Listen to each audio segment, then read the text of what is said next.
Morning, everybody. Rusty from the Rusty Razor. Got another shave today, and today we're going to be using Hendrix Southern Comfort. Yep, really nice scent. I got this was given to me free from Hendrix. He was doing a giveaway, and it's like I won. So he was like, "Here, you choose a soap and a splash that you want," and this is how I got this. Man, it smells good. You got bourbon, tobacco, vanilla, and yeah, it's like something else. So it's kind of like a floral, almost like a rose, but it's not bad. You know, it's like normally floral stuff that bothers me, but this is one of those ones where like, hey, I like it. You know, it's like every time I shave with this one, I'm like, hey, it's like there's other ones I want to get from them. All right, so we're going to be using the second use of the Statum blades with the Rockwell 6S razor I got from Sig Solo. Hey, it's giveaway day. You know, it's like everything is like I'm using here was basically almost, well, the blades, the Statum blades. I bought those. So, but the other items were gifts from other people. And then we're going to use the Tiger's Milk Southern Comfort. Yeah, this one, it's like when you smell this, you do smell that. It's like a rose. It's a rose scent. It's a floral. It's coming across with that you don't smell as much with the soap. But yeah, it's obvious. All right, so how's your day going? Me, Magua, tired. Very tired today. Yes, it was an exciting night. Kind of an exciting night last night. Yeah. In not a good way, maybe, but don't go there. Wasn't that kind of excitement? Oh, man. It's like we had the storms roll through last night. It's like tornadoes, and it's like, remember we were talking about the whole tornado event a week ago Friday? I think it was when Pleasant Hill got mangled. Hey, it's like, hey, let's have a rerun. Like, God. Oh, well, what can you do? It's Iowa. Hey, did you know that Iowa is leading the nation right now in the number of freaking tornadoes? Oh, gosh. It was like storm after storm, and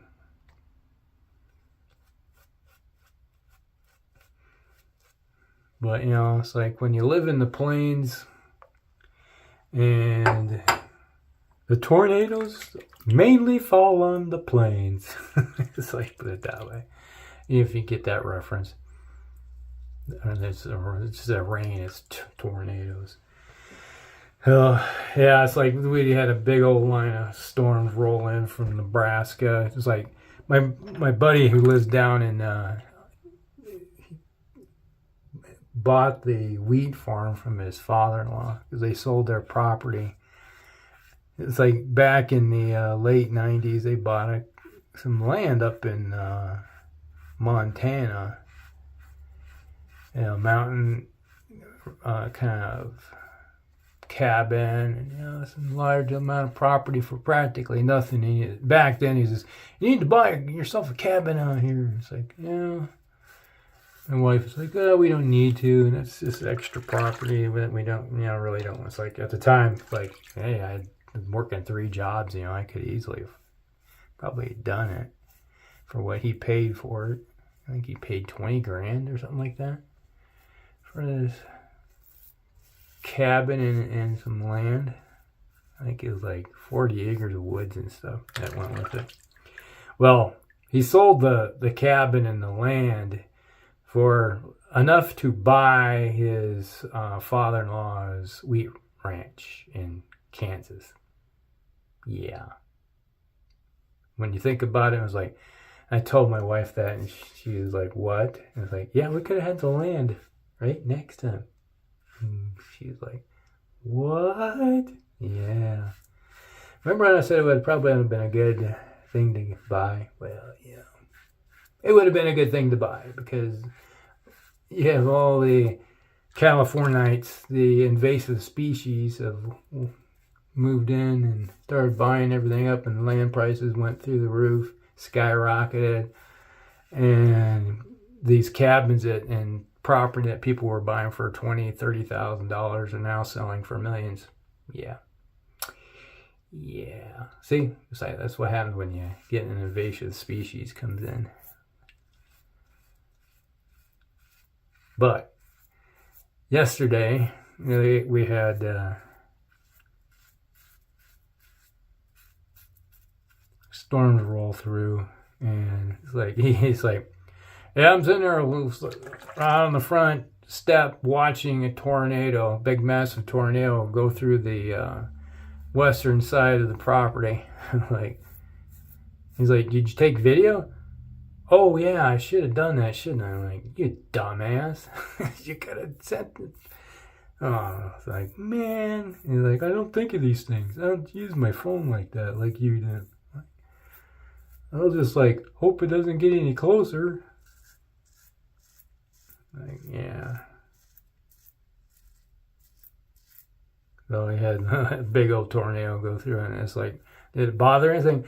Well, it just kind of like, we got wheat that's coming up, it's growing, but it's like after this point, it's like grass, is coming up. So it wasn't a big issue. He's fine. Well, he said a lot of big hail, but he had his truck. He just replaced the engine. The engine blew out in his Chevy pickup, and he had to get a new motor put in, which started leaking oil. It's like, yeah, it's a new crate engine, and it's leaking oil everywhere. Come to find out that when they shipped it to him, it was sitting on, instead of having it on blocks on the crate, it was more or less sitting on the oil pan. And the oil pan got kind of warped a little bit, so it was spilling out oil everywhere, kind of off the sides of the. So he had to order a new oil pan, and they replaced that for free for him. But he was a little torqued, it's like, needless to say. But it said, yeah, it's like my truck's fine. It's like we had it in the shed, so the hail that was coming down, it's like big old hail, is like come crashing down. It's like I was on the porch under the thing, but we're fine. Like, okay, good to go. We talked on the phone, and he says, better watch this crap. This is, looks like it could be a bad, because it went from Oklahoma. Oklahoma's had some pretty big tornadoes too that got near some metro towns and stuff. And so I'm like, spend the day watching, the weather, because, hey, I'm a storm chaser. I'm like glued to the, watching all this stuff. I'm like, oh, looking at the indices. And I said, it could get a little spicy here, but hopefully it kind of,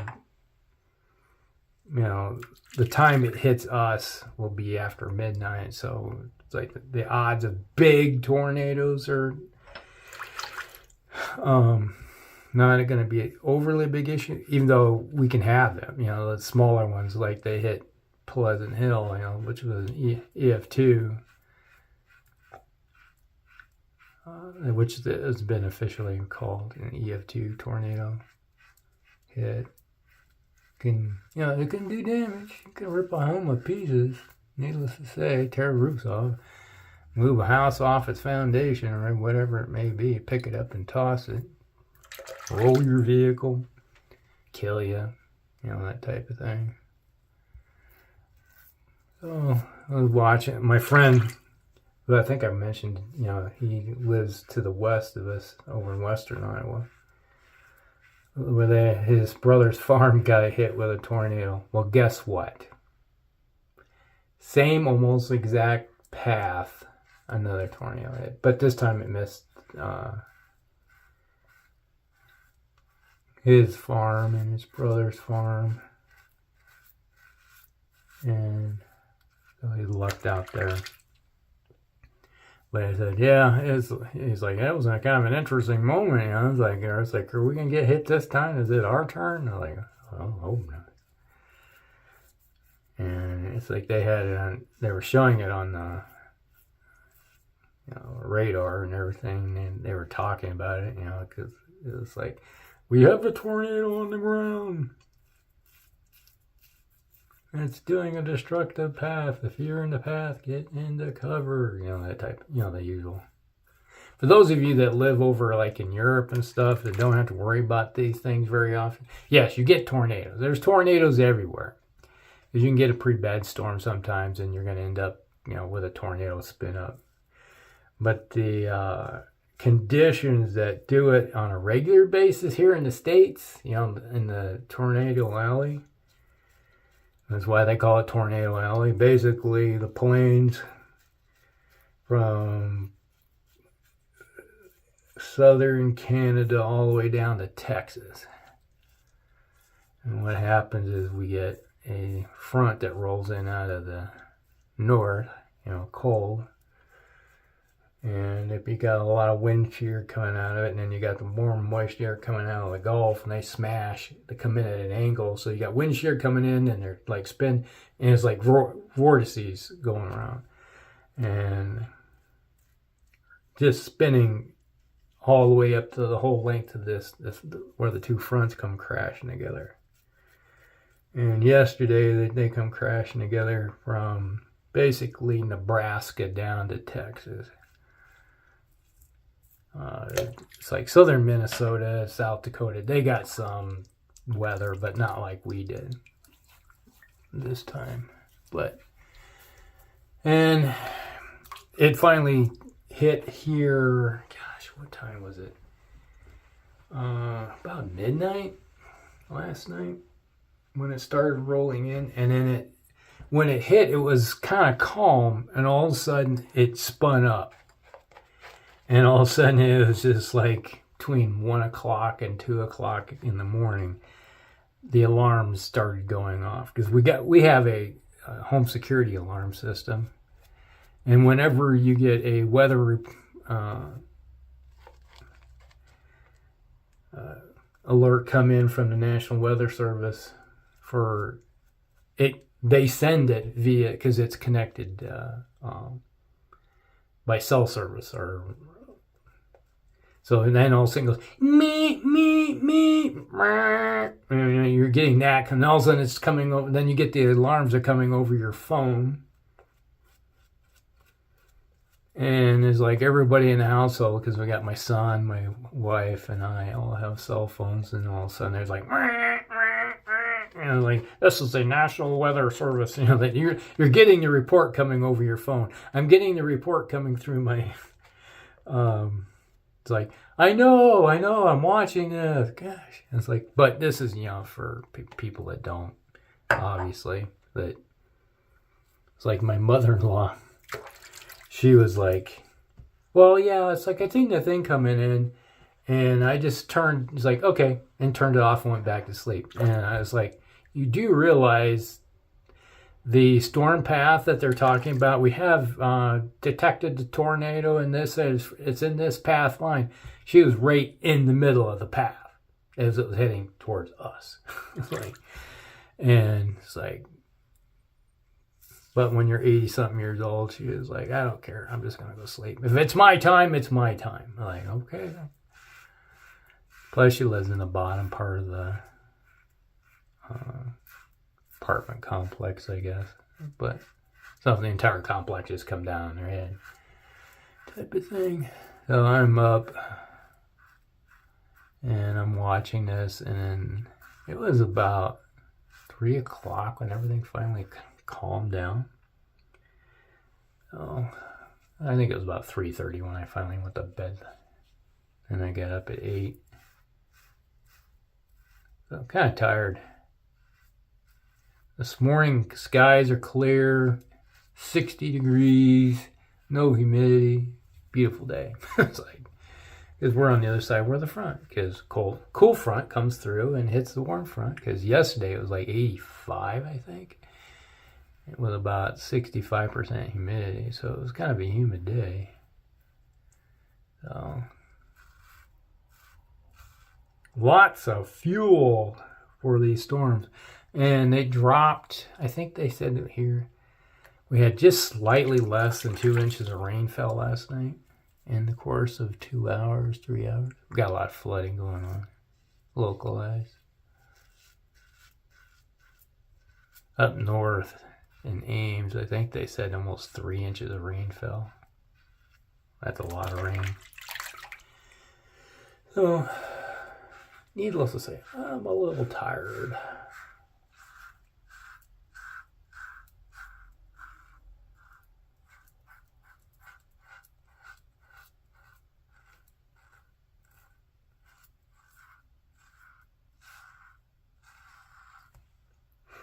But now they're talking about, we're supposed to get more stuff coming in Wednesday.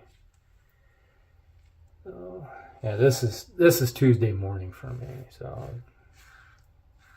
I decided to do this, and I'm gonna put this up for my Thursday video, just for shits and giggles. Normally I said I was only gonna do one video a week. You're getting more. You're getting bonus. Speaking of which, bonus. I went and seen the doctor yesterday morning, which I didn't mention.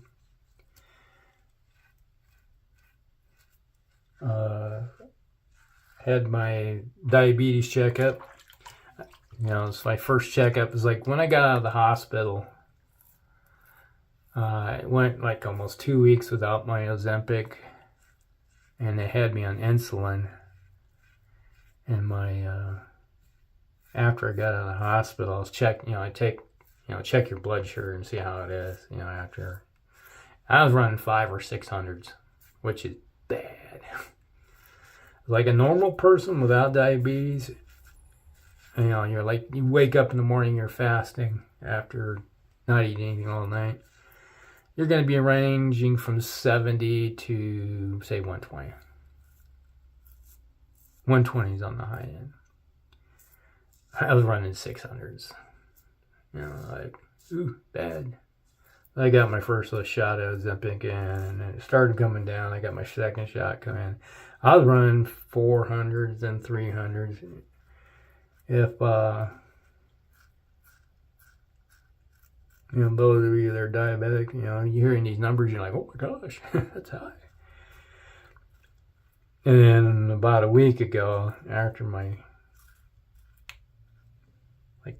one shot, I think I was running like 150s, 120s range typically. But did my test, got my A1C checked, and they called back and said it was 6.4, so, which is good. I haven't been in the sixes. It's like my last check, it's like I was 7.4, I think it was. So I was happy. I was like, instead of I had the appointment set up for 3 months to go back and get checked, because the doctor was like, if it doesn't go down, it was like, we may have to put you on insulin. I'm like, oh, okay. And he called back and he says, yeah, we're going to change it. You can come back in 6 months and check it then. It's like, this is good. Like, whatever you did worked out fine. I'm like, hey, I'm happy. So, very happy. I haven't been like this.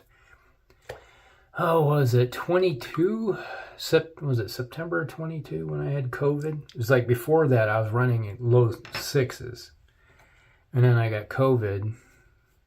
And whatever it was that during that time, that version of COVID just jacked me up, and then my numbers went so sky high. I was like up almost around 10 at times. And I was like, and I couldn't get it to come down. That's why they put me on the Ozempic.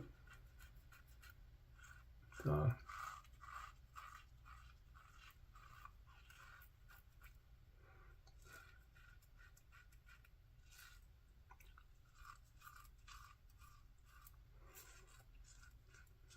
So we're good. Just have to watch the diet. I think I'm starting to slowly get used to the Ozempic because I was like, I take my shot and I still get nauseous and everything, but it's not as, it's like, you remember ever since, was it August when I started it last year? It was like the old stomach would feel like, yeah, I'd be doing a shave and like, oh God, I feel like I'm just going to puke, you know, that type of thing. I'm not getting that as much anymore. Oh, right there. And now that nausea feeling lasts, it's still feeling like this morning, but not too bad. So we'll just have to remember that once I'm not having that nauseous feeling, not go back to eating a lot of food. And it's like my stomach has gotten used to not eating much, so it's like shrunk. I can eat a small amount of food and go, I'm done. Everybody's like, you're done eating? Yeah, I'm stuffed.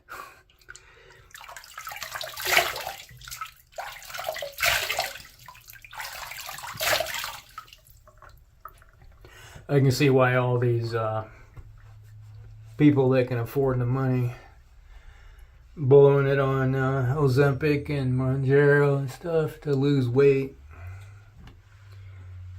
Because I'm talking to my doctor and he was like, yeah, it's like, can you still get it? Because there's a shortage of it. Because he's like, we got all these damn doctors that are, it's like, literally his words were, these damn doctors that are using it to give to people to lose weight instead of, it's like, it's for diabetes. And it's like, then we got a shortage for people that can't get it, that need it, like me. All right, here we go. We got a little bit of, ooh, that's restrictive. I'm out of there. There we go.